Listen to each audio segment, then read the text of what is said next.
जय श्री ओम नमः सिद्धेभ्यः सर्वमंगलमांगल्यं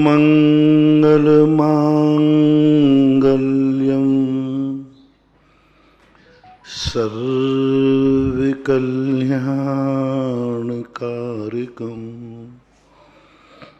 प्रधानं सर्वधर्माणां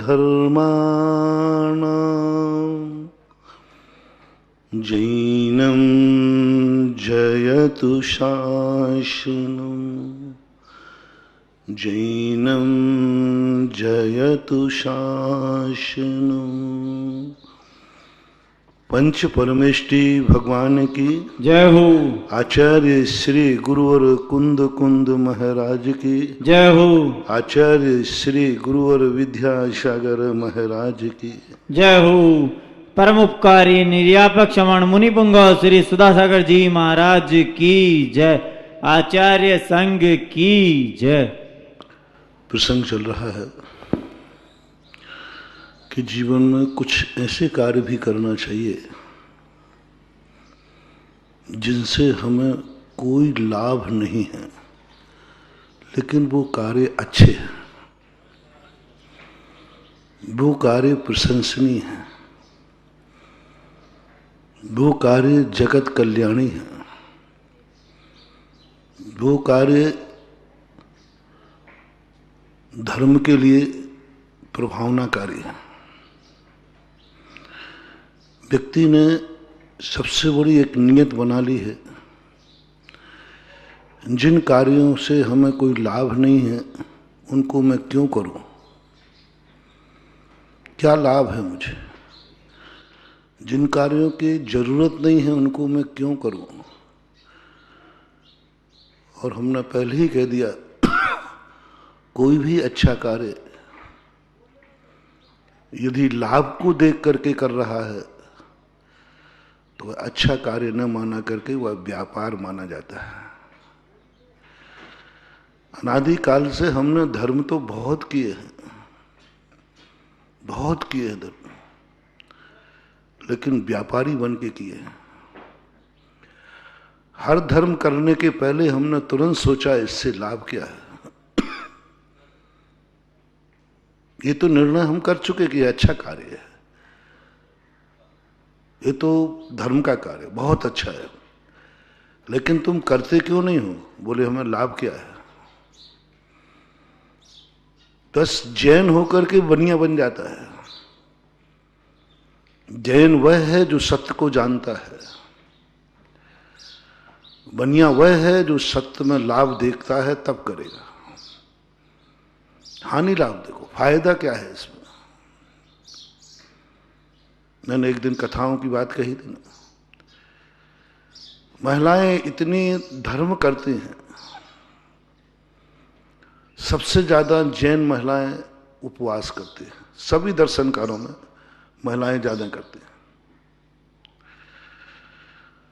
कोई ना कोई उपवास व्रत एकासन करते हैं। फिर भी उनको धर्म की कोटि में नहीं लिया गया, गुणकार नजरा नहीं की गई। क्यों? क्योंकि वो कथा पढ़ के करते हैं, इस कथा में लाभ क्या है। जिस कथा में लाभ क्या है, कथा किसके लिए की गई है, क्या पर्पस है, क्या मिलेगा इसमें, वह देख कर करते। कई बार उसमें चूक जाए तो लोग कहते हैं कि कहीं हमने ऐसा तो नहीं कर दिया कि गलत व्रत ले लिया हो इसलिए हमें गलत फल मिल रहा हो। फिर संदेह होता है। हमने कथा में कुछ पढ़ लिया था और उस कथा को पढ़ने के बाद लोभ जाग गया, हमने ले लिया और उसकी हमारी पूर्ति नहीं हुई तो हमें फिर संदेह हो जाता है कहीं व्रत गलत तो नहीं है, मैंने गलत तो नहीं पढ़ लिया, कथा में तो ऐसे ही लिखा था और मुझे तो वैसा नहीं हो रहा है। कथा में तो लिखा था कि जिसने किया था उसको ये फल की प्राप्ति हुई थी, मुझे तो नहीं हुई।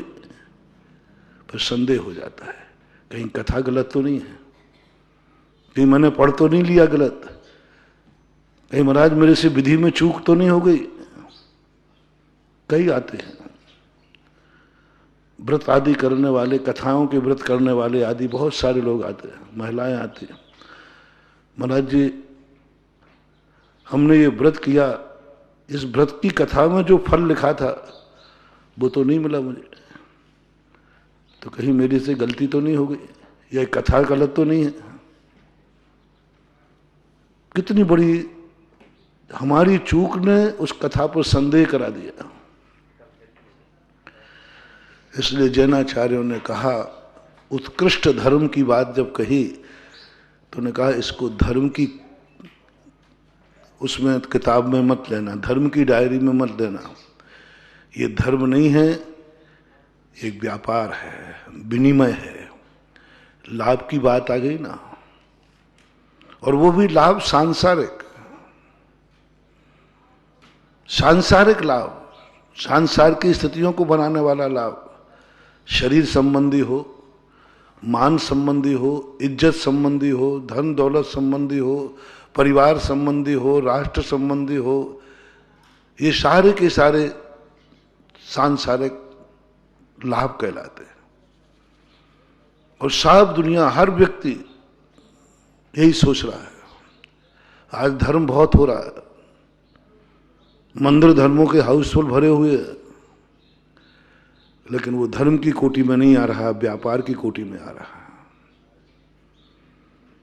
हर व्यक्ति, हमने कहा था ना एक दिन कि शांति धारा करते, पहले वक्त भैया शांति धारा से लाभ क्या है, जब लाभ बता दो तो ठीक है, हमारी तरफ भी शांति धारा एक करवा देना।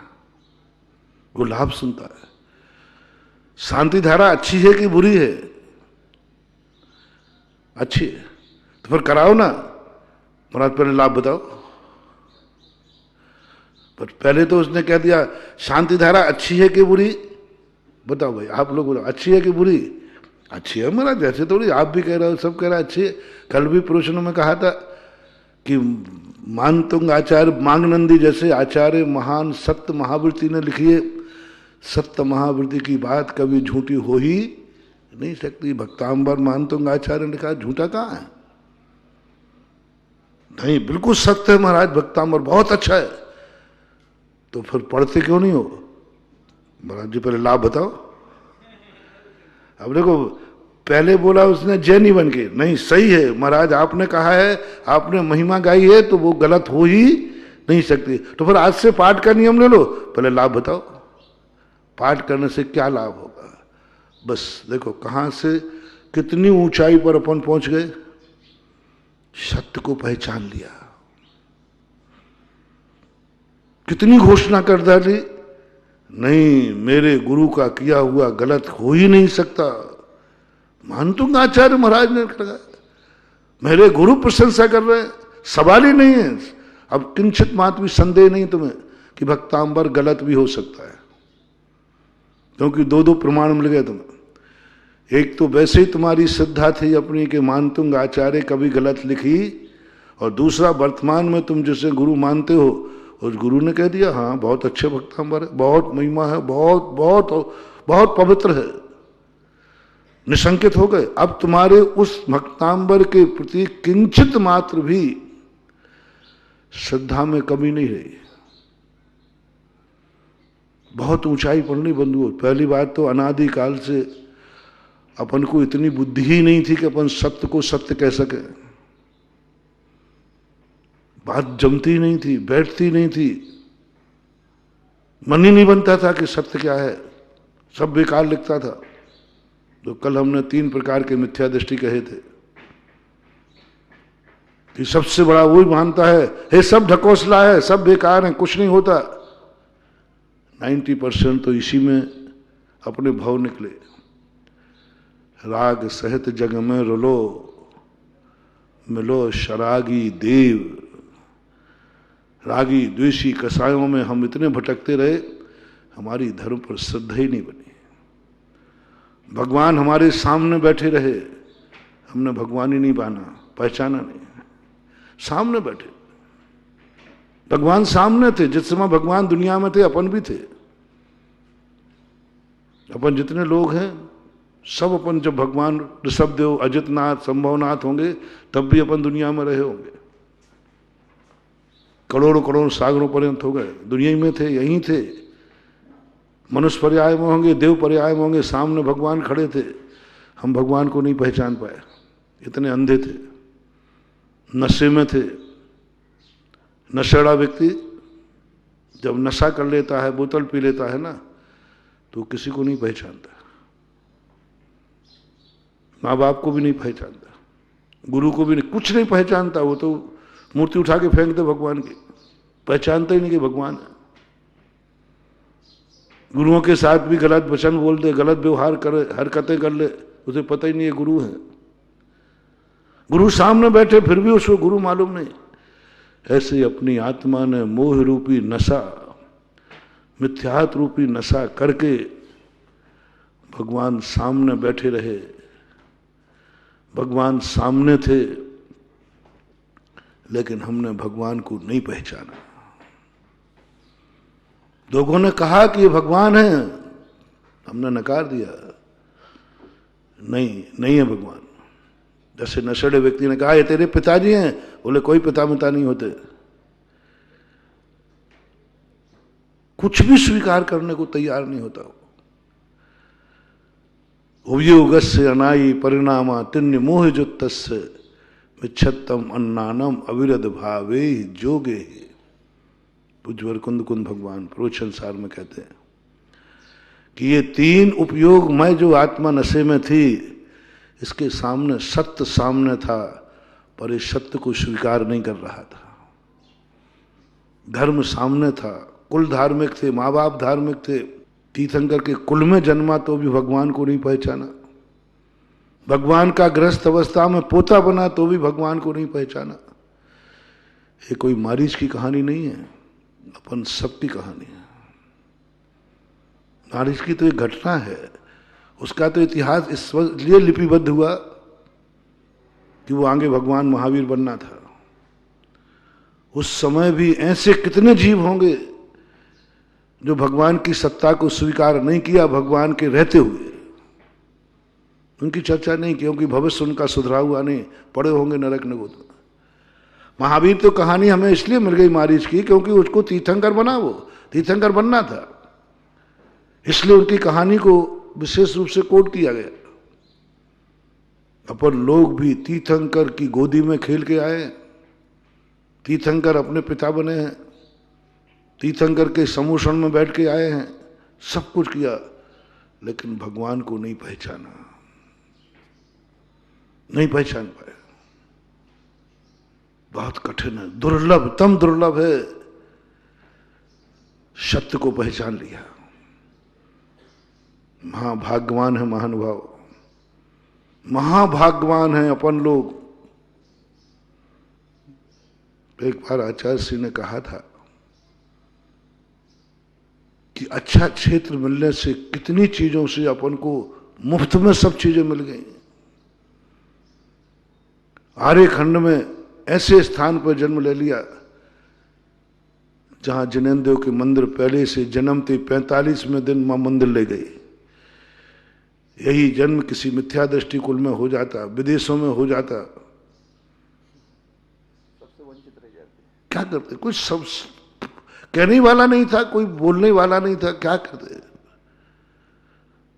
कितनी गिफ्ट मिली, कितनी गिफ्ट। भारत देश में जन्म लेते ही हमें फोकट में कितनी चीजें मिल गई। भगवान, मंदिर, तीर्थ क्षेत्र, सिद्ध क्षेत्र, अतिशय क्षेत्र, तपोदय, तीर्थ क्षेत्र, मुनि महाराज, साधु, आहार चर्या, हो ये तो सब फोकट में, बोनस में है।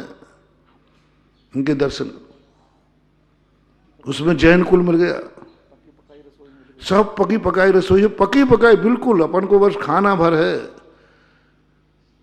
आज कितने लोग विदेशों में पड़े हैं जिन्हें वहां एक तीर्थ क्षेत्र नाम की कोई वस्तु नहीं है, पवित्र नाम की कोई वस्तु नहीं है, कोई कहने वाला नहीं, उनके दिमाग में नहीं आ रहा कि कोई भगवान भी होते हैं, कोई तीर्थ क्षेत्र भी होता, कोई गुरु भी होते, कोई आते ही नहीं, कल्पना ही नहीं है। उनसे कहो कल्पना ही में नहीं आती, वो कहते ऐसा भी होता है क्या। और अपन को कुछ नहीं करना पड़ा, सब पके पकाए मिले। जैन कुल मिला, कितने पापों से बच गए। गॉड गिफ्ट देखो, जो दुनिया कुलों में जन्म लेने से है वो तो तुम्हें भी मिला है, एक्स्ट्रा क्या मिला है। एक मांसाहारी कुल में जन्म जाते तो जन्म से क्या खा रहे होते, मांस। शराबी के जन्मते तो क्या पी रहे होते, शराब। पापी के जन्म रहे होते, कसाई के जन्म रहे होते, बकरा काट रहे होते, अंडे खा रहे होते, सुबह उठ करके मुर्गे काट रहे होते। एक कसाई के यहाँ, मांसाहारी के यहाँ जन्म जाते, तुम्हें खबर ही नहीं होती कि ये पाप है। बाप कर रहा है ना, तुम्हें क्या पता। ध्यान में भी नहीं आता, ज्ञान में भी नहीं आता कि ये बकरा काटना, मुर्गे काटना ये पाप है। क्यों सोचते, क्योंकि बाप काट रहा है, दादा काट रहे हैं, सब लोग को कर रहे हैं। आप जो बूचड़ खानों में करते हैं ना, आजकल तुम्हें सब देख लेते हो, नेट वगैरह पे देख लिया करो। मांसाहार जहां होता है वहां छोटे छोटे बच्चे काम करते, यूं मुर्गे पकड़ते, यूं काट देते, उनको कुछ आते ही नहीं, थोड़ा भी सोचने में नहीं आता, विचार भी नहीं करते। जैसे तुम सब्जी काटते ना, जैसे सब्जी काटते ना, भिंडी सब्जी लौकी गिलकी काटते, ऐसे ही वो जानवर को काट दे। तो तुम्हें सब्जी बनाने में कितना टाइम लगता, उनको एक जानवर को निपटाने में 15-20 मिनट में पूरा जानवर निपटा देते। पूरे जानवर की एक एक चीज, जैसे तुम सब्जी लेते हो ना, छील के छिलका किया, ये किया वो किया, ऐसे ही वो फटाफट एक जानवर को घंटे भर में तो पूरा जानवर गायब। घंटे भर पहले जिंदा था, वो घंटे भर बाद डिब्बे में पैक हो गया। मछलियां सब मशीनें आ गई, फटाफट सब काम होता है। उनको खबर ही नहीं आती, ज्ञान में भी नहीं आ रहा है कि बहुत बड़ा पाप है। उनको पता ही नहीं चल रहा है कि मैं किसी की जिंदगी उजाड़ रहा हूं। उन्हें पता ही नहीं चल रहा है कि तड़प रहा है। उन्हें अनुभव में नहीं आ रहा है कि इस पर छुरी चलाने पर कितना कष्ट होता है। ऐसे कुल में जन्म जाते तो क्या होता, कल्पना करो, रोंगटे करो।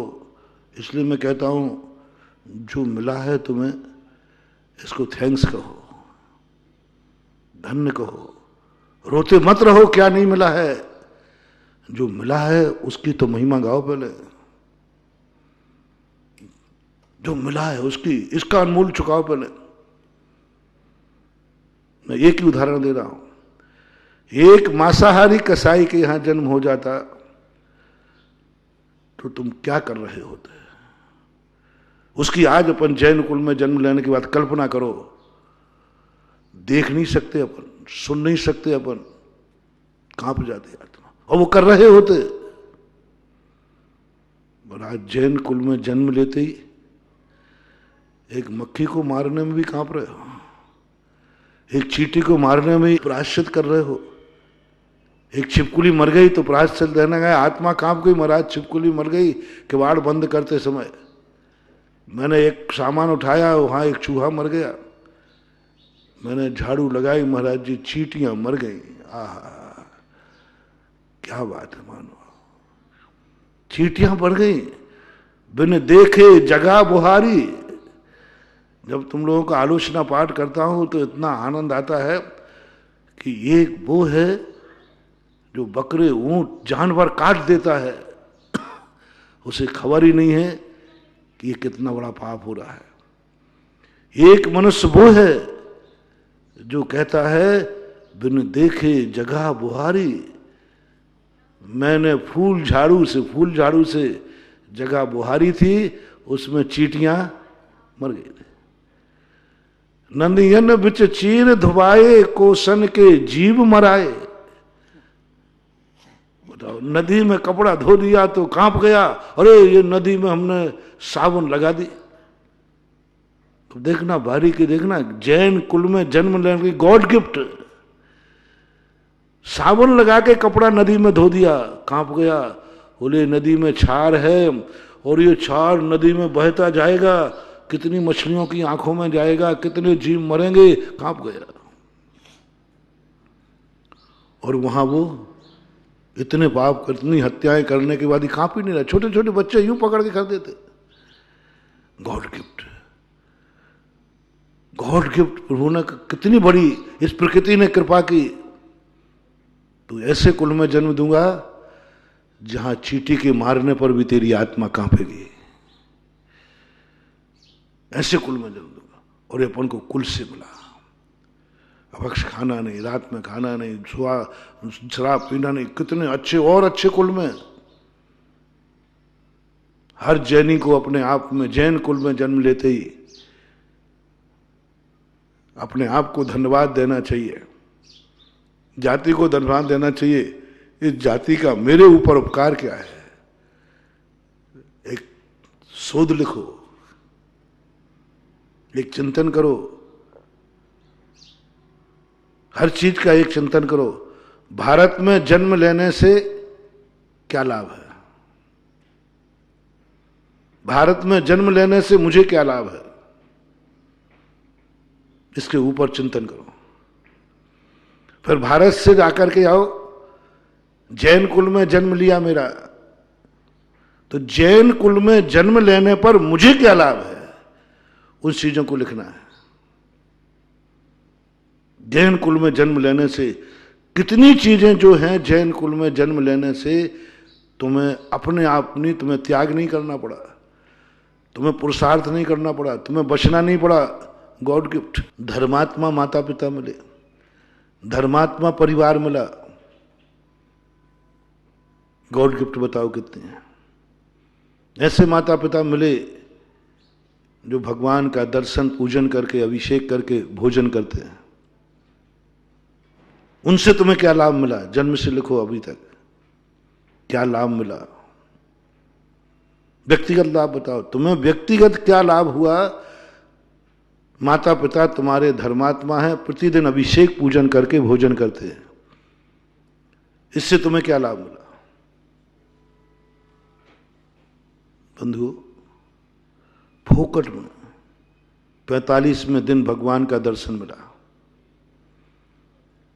बड़े हो गए, प्रतिदिन भगवान का दर्शन पूजन करने मिला।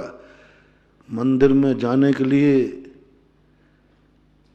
मंदिर में जाने की योग्यता पाने के लिए व्यक्ति अनंत अनंत भाव गंवा देता है।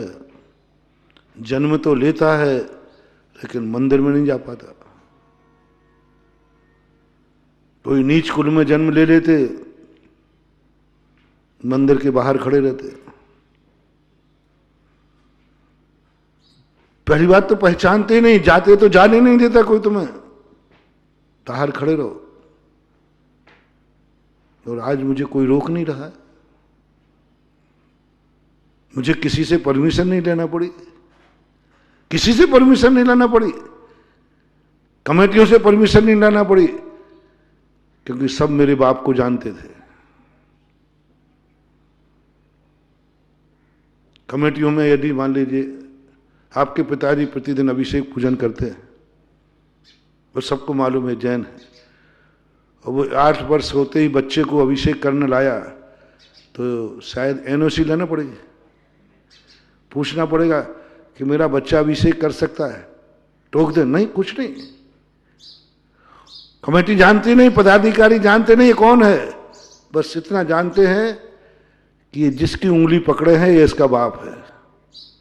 बाप की एनओसी तुम्हारे काम आ गई है, पिता की एनओसी तुम्हारे काम आ गई। किसी ने नहीं पूछा और पिता लेके चला गया ऊपर, सब देख रहे हैं। किसी ने कहा ये छोकरा कौन जा रहा है? सबने कहा उंगली किसके पकड़े हैं? बाप की रेपुटेशन, जहां अनंत अनंत भाव लगने के बाद भी लोग मंदिर के अंदर नहीं पहुंच पाए। तुम ऐसे कुल में जन्मे कि मंदिर तो छोड़ो, अभिषेक करने भगवान के ऊपर हाथ पहुंच गया तुम्हारा, और किसी ने टोका नहीं, कुछ नहीं। बैलेड है, बाप बैलेड है तो बेटा बैलेड है। God gift. इसलिए मैंने कहा था एक दिन कि जो तुम्हें मिला है उसका एक बार आभार व्यक्त करो, क्योंकि मुझे डर है। डर क्या है मुझे? कि जो तुम्हें मिला है ये चला ना जाए। मैंने 8-10 दिन प्रवचन दिए थे इस पर। महत्वपूर्ण यह नहीं है कि तुमने क्या मिला है, महत्वपूर्ण यह है कि यह चला ना जाए। महत्वपूर्ण यह नहीं है कि तुम्हें क्या नहीं मिला है, महत्वपूर्ण यह है जो है वो न चला जाए। कमाने में ज्यादा खतरा है कि कमाने के बाद धन की सुरक्षा करने में खतरा है? प्राण कमाने में जा लेता है डाकू या कमाने के बाद लेता है? कमाने में कोई खतरा नहीं है, कमाने के बाद खतरा है। दुकान में दिन भर तुमने मेहनत की, वहां कोई खतरा नहीं है। कमाने के बाद तुम दुकान से घर जा रहे हो, अब खतरा है, अब प्राण जा सकते, अब लूट सकता है, अब खतरा है। कमाने के बाद कमाई में क्या लाभ हुआ ये इतना महत्वपूर्ण नहीं, कमाने के बाद तुम उसकी सुरक्षा कर पाए क्या? चला गया, दिन भर कमाया, एक डाकू मिला, वो ले गया, कमाना व्यर्थ हो गया। इस क्षेत्र में महानुभाव अपन लोगों के साथ अनंत काल ही हुआ। अपन कमाने में कभी पीछे नहीं रहे, खूब धर्म किया, खूब पुण्य किए, खूब पाया भगवान को, समूषण तक पाया, सब कुछ पाया, तीर्थंकर का कुल पाया, भगवान के समूषण तक होके आए, खूब कमाया, लेकिन उस कमाए हुए धन की रक्षा नहीं कर पाए। इतना कमाया मारीच ने, इतना कमाया, तीर्थंकर के कुल में जन्म ले लिया, तीर्थंकर की गोदी में खेल गया। पट्ठा देखो क्या पुण्य है, गजब। अपन बुद्ध दुर्भागे हैं कि तीर्थंकर का दर्शन भी नहीं हो पाया, और वो पुण्यात्मा देखो तीर्थंकर की गोदी में खेल रहा है, भला आदमी, लेकिन इतने पुण्य को वो संभाल नहीं पाया, और इतना पाने के बाद संभाला नहीं तो मर करके 8 करोड़ बार गधा बना। कौन? तीर्थंकर का पोता, ऋषभदेव का पोता। ऋषभदेव की गोदी में खेलने के बाद 8 करोड़ बार गधा बनाया मारीच का जी, सुरक्षा नहीं कर पाया। अपन लोग कितने बार बने होंगे पता नहीं। महत्वपूर्ण, इसको समझो महानुभाव, जो है ये लुट नहीं जाए, जो है ये सुरक्षित रह जाए। आगे नहीं कमा पाओगे, मत कमाओ, जो है उसकी सुरक्षा है कि नहीं, और इसकी सुरक्षा तभी संभव है तब तुम महसूस करो। मैं आर्य खंड में जन्मा हूं, बस कहीं अब अगला भाव मलेच्छ खंड में न चला जाए, बस एक तैयारी करो। मोक्ष जाने की नहीं कह रहा हूं मैं, अगला भाव मेरा मोक्ष में होना चाहिए, अगला भाव मेरा विधेय में होना चाहिए। इस दौड़ में लगने की अपेक्षा, जैन कुल में जन्मे हो तो प्रयास करो ये। आज मैं जैन कुल में जन्मा हूं, कल ये चला नहीं जाए, कहीं मैं ऐसे कुल में जन्म जाऊं मांसाहार में, आज मैं शाकाहारी कुल में जन्मा हूं। वो पूछो गुरु से, तुम भविष्य की बातें पूछते हो गुरुओं से, आज मेरा भविष्य क्या है? 90% लोग भविष्य पूछते हैं, कोई ये न पूछते हैं कि महाराज मेरा वर्तमान सुरक्षित कैसे होगा। सब भविष्य की दौड़ में लगे, टेंशन है, टेंशन में है भाई लोग, कल मेरा क्या होगा,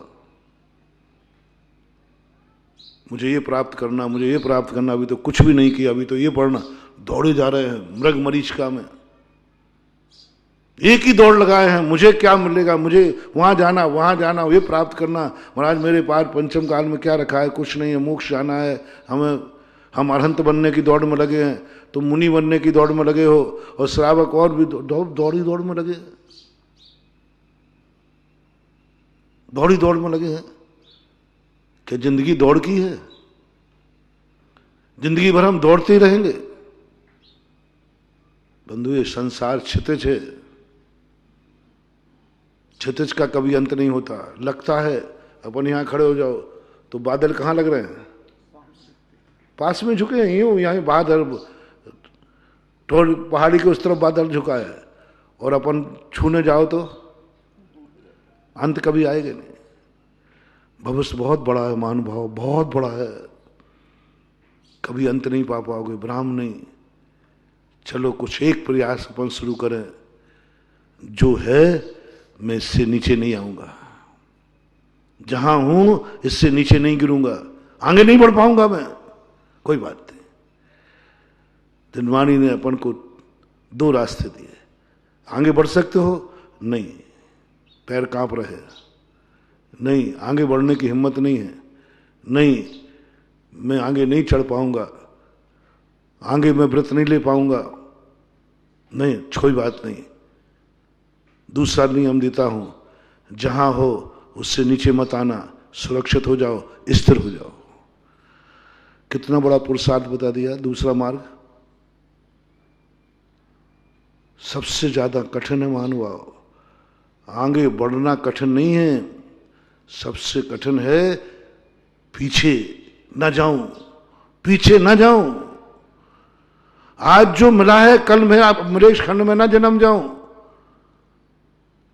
आज पंचम काल में जितने भी आचरण कराए जा रहे हैं, इसमें भविष्य में कुछ नहीं मिलना महानुभाव। मैंने पूरे 7 पढ़ लिए, और मैं 3-4 दिन पहले भी कहा था, अपन तो फेल वाले लड़के हैं विद्यार्थी, कुछ नहीं मिलना, सबको फेल होना है, चाहे मुनि हो चाहे तुम कोई भी हो, सब फेल होंगे, किसी को मंजिल नहीं मिलना, कोई फेल नहीं, पास नहीं होगा, कोई अपने लक्ष्य को प्राप्त नहीं कर पाएगा, चाहे श्रावक हो चाहे मुनि हो, कोई भी, कुछ भी नहीं मिलना, कुछ भी नहीं मिलना। न सिद्ध चक्र मंडल विधान से कोण दूर होना है,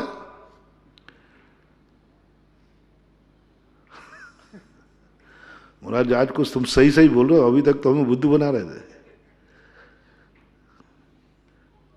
लेकिन अभी मैं बताऊंगा, पूरी बात सुनना। भक्तांबर पाठ से कोई ताले नहीं टूटना है। आने तो तुम अपराध करके जाओ, मुझे तो भक्तांबर याद है, करो जेल में बंद, मैं तो भक्तांबर पढ़ूंगा, ओवर कॉन्फिडेंस में मत रहना। हाँ नहीं तो भक्तांबर कहे पुलिस वाले, कर दे बंद, मुझे क्या फर्क पड़ता है, मुझे भक्तांबर आता है। चूक में मत रहना, वहीं जेल में सड़े दिखाओगे। एक बार भक्तांबर पढ़ूंगा ताले टूट जाएंगे, मेरे गुरु के टूटे थे। तुम 48 बार पढ़ लोगे तो साकर ही नहीं खुलेगी, विश्वास में मत रहना। हाँ कुछ नहीं होने वाला, विश्वास में मत रहना। नमोकार मंत्र से तुम कहीं ऐसा नहीं हो जाना कि अंजन चोर जाते तुम सिंचा टांग लो और नीचे बल्लम बर्छे लगा लो और कहा दो देखो नमोकार मंत्र सिद्ध हो जाएगा। गलती मत कर लेना, मरोगे। क्योंकि मैंने पहले ही कह दिया, पंचम काल के जीव सब हर कार्य में फेल होंगे, फेल होंगे, फेल होंगे। फिर महाराज आप इतने दिनों से हमारे प्राण क्यों ले रहे हो, क्यों ले रहे हो, क्यों ले रहे हो? बोलो, मैंने 3 बार कहा, तुम भी कह रहे हो 3 बार। भक्तांबर याद करो, रटा रहे हो, रटा रहे हो। बस यही तो कहना चाहता हूं। इसलिए मैं बार बार कह रहा हूं, कुछ भी तुम्हें मिलने वाला नहीं, कुछ भी हासिल नहीं होगा। प्रवचन के प्रारंभ में कहा था, कुछ भी लाभ, जो जो भक्तांबर में लिखा है तुम्हें कुछ भी नहीं मिलेगा। अब भक्तांबर का पाठ करोगे? एक बार और कह दो, कुछ भी नहीं मिलेगा, कुछ भी। भक्तांबर लगा के शेर भी शांत हो जाएगा, मैं कहता हूं मच्छर भी शांत नहीं होला, ये कलयुगी हो। हाँ मैंने पढ़ के देख लिया, सो कह रहा हूं, झंझा मत करना। मैंने सोचा वहां लिखा था, भिन्नी विकुंभ गलदुज्ज्वल सोणिताक्ता मुक्ता फल, कल बताया था ना। तो मैंने कहा जब भक्तांबर पढ़ने से हाथी शांत हो गया तो ये मच्छर तो शांत होंगे ही होंगे। तो मैंने पूरा भक्तांबर पढ़ डाला, कोई तो दवाई काम करेगी, एक मच्छर कम नहीं हुआ। यही ऊपर की बात है, ऊपर ही ऊपर। गर्मी में जब छत पे था, मैं प्रैक्टिकल करता रहता, रात भर कोई मैं मक्खियां नहीं भगाता रहता, प्रैक्टिकल करता रहता हूँ कुछ ना कुछ। जैसे कोई परेशानी आई, अपने पास सब दवाई है, मेडिकल दवाई पढ़ी, अपन तो किताब में पढ़े बैठे, टोटा रतन थे। इन शास्त्र पोथियों में अपन ने सब पढ़ लिया है, इसकी ये दवाई। भारतवासी के संसार में सबसे ज्यादा भारत में डॉक्टर हैं, हर व्यक्ति कोई ना कोई दवाई जानता है। वे डॉक्टर जो पढ़े लिखे हैं, आज 9 महीने में वैक्सीन नहीं निकाल पाए, अब निकाल रहे हैं। लेकिन भारतीय व्यक्ति ने दूसरे दिन व्हाट्सएप पर डाल दी थी, गारंटर दवा ये काली पियो, ये पत्ती खाओ, ये काढ़ा पियो। तो दूसरे दिन, अरे मैंने कहा भाई ये तो जान ले कि कोरोना है क्या, डालो। दूसरे दिन से काढ़ा चालू हो गया था। भारत देश में सब व्यक्ति कुछ ना कुछ दवाइयां जानते, कुछ ना कुछ दवाइयां जानते। तो अपन तो शास्त्रों में पढ़े बैठे, इससे ये हुआ था, इसमें कथा पढ़ ली, इसने ये किया था, इसको दुर्गंधा ने ये किया था, सुगंधा ने ये किया था, सब रट के बैठ गए हैं। और जैसे कष्ट आया, लो साहब अब मैं पढ़ता हूं। खुजली हुई थोड़ी सी, बोले कोढ़ दूर हुआ था सिद्ध चक्र मंडल प्रधान से, मैं सिद्ध चक्र मंडल प्रधान करता हूं, मेरे पति देव को भी खुजली है, खुजली चर्म रोग है, वक्तांबर करता हूं। वो कौन सा सिद्ध चक्र, सब लगे ऐसे में। मैं आज घोषणा कर रहा हूं, कुछ नहीं होना। मैंने कर लिया है, वक्तांबर पढ़ लिया मैंने खूब, एक एक संकट को दूर करने के लिए पढ़ा। इधर एक दिन कमरे में आग लगी, आगरा में पंचगढ़ में आग लगी, मैंने वक्तांबर पढ़ा, कुछ नहीं हो। मैं इसलिए टाइट कर रहा हूं कि आज मेरा मन है कि सच्चे धर्मात्मा कितने हैं। क्योंकि बनियों से तो हमने बहुत मंदिर हाउसफुल देखे, बनियों से तो भरे हुए हैं मंदिर। जैनी को खोजना चाहता हूं। अब कुछ नहीं मिलेगा तो मैं वक्तांबर का पाठ का नियम ले लो। शुरू में कहा था ना, तो तुम्हारी आवाज क्या थी, महाराज ले लूंगा, लाभ क्या है? वो मैं यही शब्द नहीं सुनना चाहता। अंजन चोर ने यही शब्द नहीं सुना। बस इतनी सी कमी है आप में और अंजन चोर में। नमोकार मन से लाभ क्या है? अंजन चोर ने नहीं पूछा कि इसके लाभ क्या है, ये नमोकार मंत्र क्या है। महिमा सुनी, लाभ नहीं सुना था उसने, महिमा सुनी थी। भक्तांबर की महिमा तुम जान गए ना, तुमने ये भी घोषणा कर दी कि भक्तांबर अच्छा है, सत्य है, सही है, फिर पाठ का नियम क्यों नहीं ले रहे? दूसरा प्रश्न का जवाब दे दो, इससे लाभ क्या है? बस यही आवाज बंद करना है अपन को। अपन ने धर्म तो खूब कर लिए, अनंतो भार किए, बस पीछे की ये पूंछ हटा दो, पीछे का एक शब्द लगा हटा दो, लाभ क्या है? ये है अपनी जिंदगी का सबसे बड़ा घातक, और वो भी लाभ संसार का, वो भी लाभ संसार का। इसलिए सब गड़बड़ हो रहा है। इसलिए मैं आज तुम्हें कहना चाहूं, कुछ भी लाभ नहीं होगा, कुछ भी नहीं होगा। जैसे मैंने 2 दिन पहले कहा था, फेल होना निश्चित है, फिर भी एडमिशन लेने की हिम्मत है? फीस लगेगी, 18 घंटे पढ़ोगे, पास होने वाला पढ़ रहा है उतनी फेल होने वाला पढ़ोगे, और तुम्हारे पास गारंटी सर्वज्ञ भगवान ने कहा है फेल होगे। है हिम्मत एडमिशन लेने की? अब हिम्मत है भक्तांबर पाठ पढ़ने की? जो कह दे हां, फिर से सुन लो, कोई लाभ नहीं होगा जी, भक्तांबर पढ़ूंगा क्योंकि वह सत्य है। सत्य कभी लाभ के लिए ग्रहण नहीं किया जाता, सत्य सत्य होता है इसलिए ग्रहण किया जाता है। सत्य मात्र लाभ के लिए ग्रहण नहीं किया जाता, सत्य सत्य है इसलिए भी ग्रहण किया जाता है। खुजली दूर नहीं होगी, पक्का है। तुम कितनी सिद्ध चक्र मंडल विधान कर लो तो भी मैं सिद्ध चक्र मंडल विधान करूंगा। क्यों? वो सत्य है। मेरे लिए लाभ हो या नहीं हो, मैं सत्य को स्वीकार करता हूं। सम्यक दृष्टि है क्या? यदि में वो दृश्य में वो कहता है यही है, चाहे लाभ हो या नहीं हो, मैंने स्वीकार कर लिया कि सत्य है तो करूंगा मैं। कोई लाभ होवे या नहीं होवे, मैं वृत्ति बनूंगा, लाभ क्या है? कोई लाभ नहीं है। मैं मुनि बनूंगा, लाभ क्या है? बोले कोई लाभ नहीं है। चौथे काल में लाभ के लिए मुनि बनते थे, मोक्ष मिल जाएगा। इसलिए पंचम काल में व्रतों की, एक व्यक्ति मंदिर जाने का भाव मात्र करता है पंचम काल में, तो प्रशंसा लिखी। क्यों? चौथे काल में लाभ दिखता था। जो मंदिर गए उनको सम्यक दर्शन हो गया, जो मंदिर गए उनके बड़े बड़े अतिशय हुए, बड़े बड़े चमत्कार हुए, बड़े पुण्य लाभ हुए।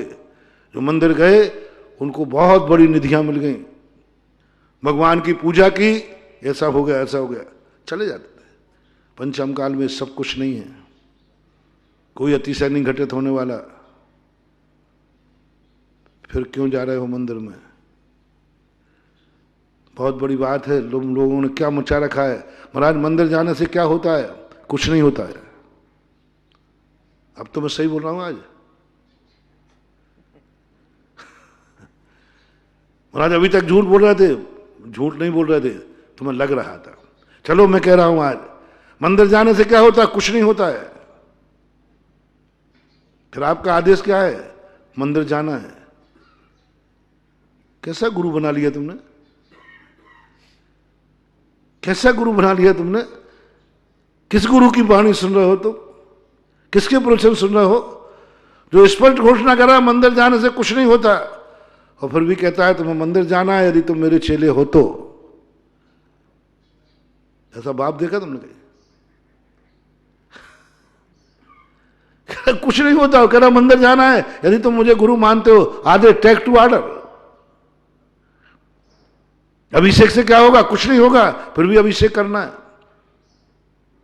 पूजा करने से कुछ नहीं होगा, पूजा करना है।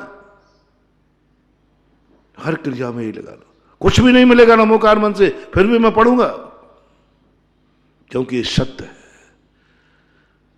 क्योंकि ये अच्छा है, क्योंकि ये अच्छा है, सत्य है, इसमें कोई बुराई नहीं है। अच्छाई नहीं दिख रही तुम्हें? सुखदायक नहीं दिख रहा है? चलो अपन देखें। अब सम्यक दृष्टि को कोई फल नहीं दिखा, भक्तांबर पढ़ने से कोई लाभ नहीं है, ये उसकी धारणा बन गई। फिर भी पढ़ रहा है। क्यों पढ़ रहा है? क्यों पढ़ रहा है? क्योंकि इसमें कोई बुराई नहीं है। देखो दोनों देखना, मैंने क्या कहा? भक्तांबर पढ़ने से कोई लाभ नहीं है, हो गया ना? फिर भी सम्यक दृष्टि पढ़ रहा है। उससे पूछा मूर्ख फिर क्यों पढ़ रहा है? क्या जवाब, क्या लाजवाब। इसमें कोई बुराई नहीं है।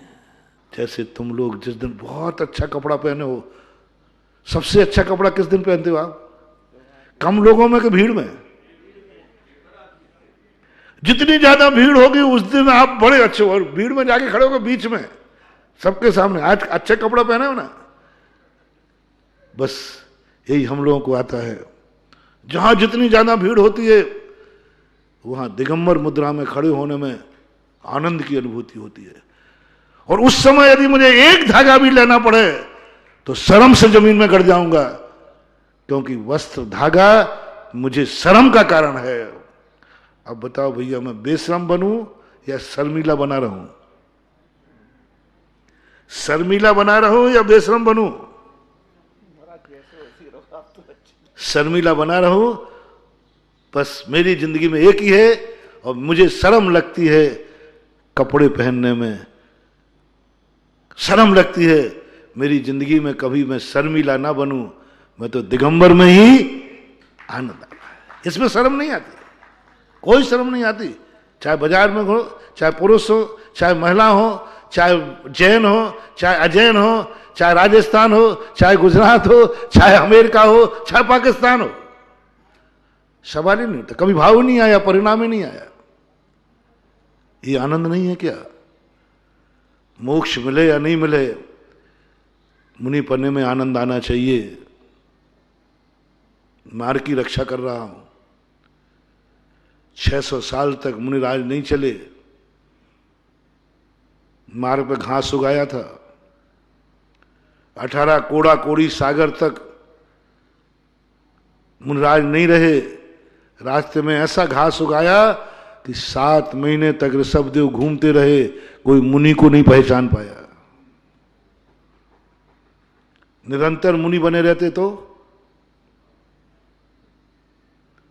निरंतर मुनि बने रहते तो दिक्कत नहीं जाती। सब लोग कहते उन प्रांतों में सबसे ज्यादा बिहार में दिक्कत जाती है जहां कोई मुनिराज नहीं निकलते, और जहां निकलते ही रहते हैं तो सब जानते हैं, अरे जैन महाराज है, जैन मुनि है, नमस्कार करते, कुछ नहीं होते। उनमें जाते जहां नहीं जाते, लोग जानते नहीं कि मुनि है।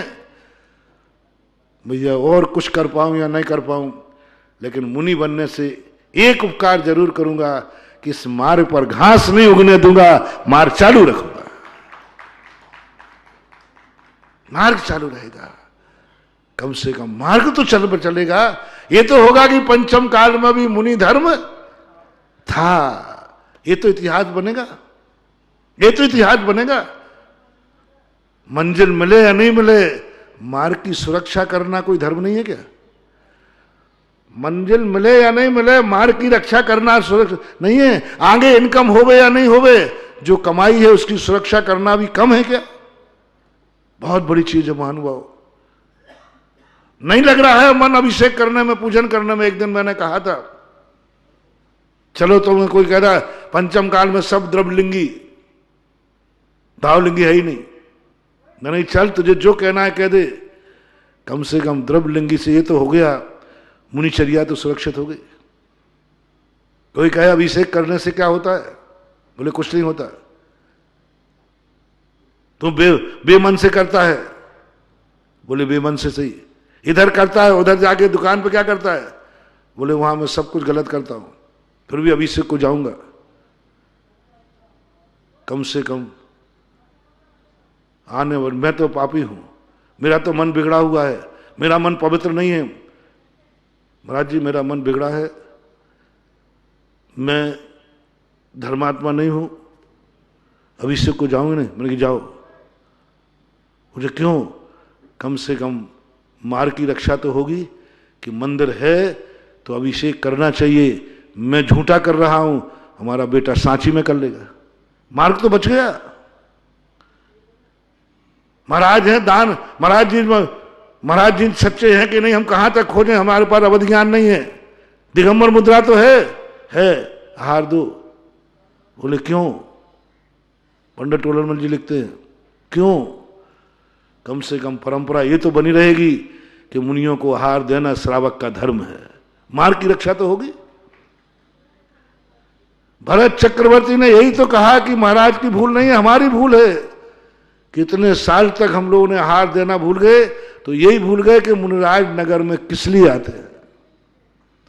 7 महीने 8 दिन तक जो अंतराय का पाप लगा है, ये सब श्रावकों को लगेगा।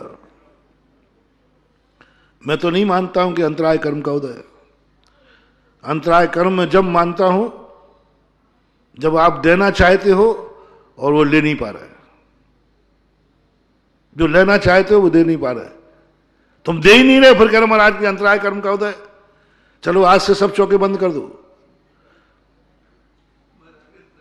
और फिर हम लोग हमसे पूछेंगे भैया आ क्यों नहीं, महाराज आपके अंतराय कर्म का उदय,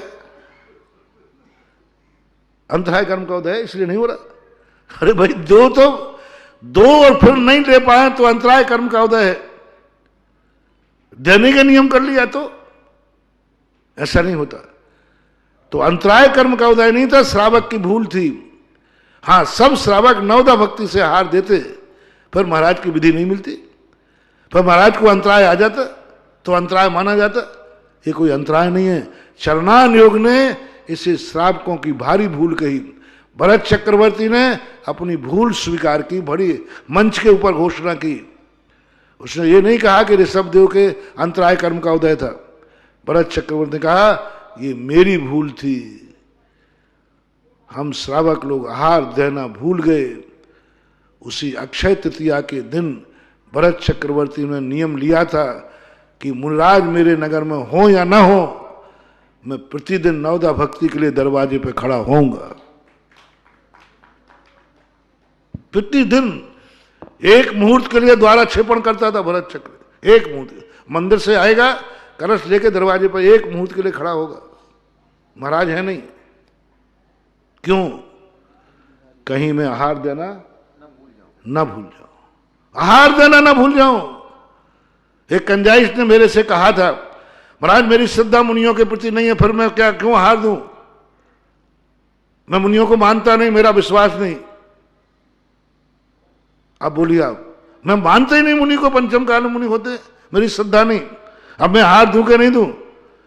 मैंने कहा मेरी सलाह मानोगे? मैंने कहा दे देना। जब मैं सीधा कह रहा हूं, मैंने कहा दे देना। उस आहार दान से तुम्हें कोई लाभ होगा या नहीं होगा, लेकिन जन्मांतरों तक तुम आहार दान की विधि सीख जाओगे तो किसी दिन सच्चे मुनि आएंगे तो तुम्हारे यहां पड़गान हो जाएगा। ये संस्कार, यदि श्रीमती का जीव भवांतर में आहार दान नहीं देता तो शायद ऋषभ देव को बिना आहार के मोक्ष जाना पड़ता। हमारे घर में सारे लोग मुनि को आहार देना सीखते रहे। आज जिन घरों में आहार देना बंद हो गया, कल के दिन सच्चे मुनि आ गए, जन्मांतरों में जाके तुम आहार देने नहीं जानते हो, तो कम से कम घर में ये परंपरा तो बनी रहे कि हमें मुनियों को आहार देना पड़ता है। कैसे देना पड़ता है? भरत चक्रवर्ती प्रतिदिन इसलिए खड़ा होता था, और इसलिए वो आहार देने के सालों वर्षों वर्षों तक मुनिराज नहीं आए। उन्हें कोई बात नहीं, वो कहता इसलिए दे रहा हूं कि मार्ग की रक्षा। दो कारण, लाभ को मैंने आज प्रवचन के पहले से हटा दिया था। इसलिए करना, बिना मन के करना, बाहर से करना, ऊपर से करना, दिखावटी में करना, मार्ग की रक्षा करना है। मार्ग की रक्षा करना है। मार्ग को दूषित नहीं होने दूंगा, मार्ग पर घास नहीं उगने दूंगा। आने वाला युग कहेगा कि पंचम काल में भी मुनि लोग चलते थे, क्योंकि उनके पैरों के निशान दिख रहे हैं। पैरों के निशान दिख रहे। मैंने कहा कि मूर्ति निर्माण होते रहना चाहिए हर युग में।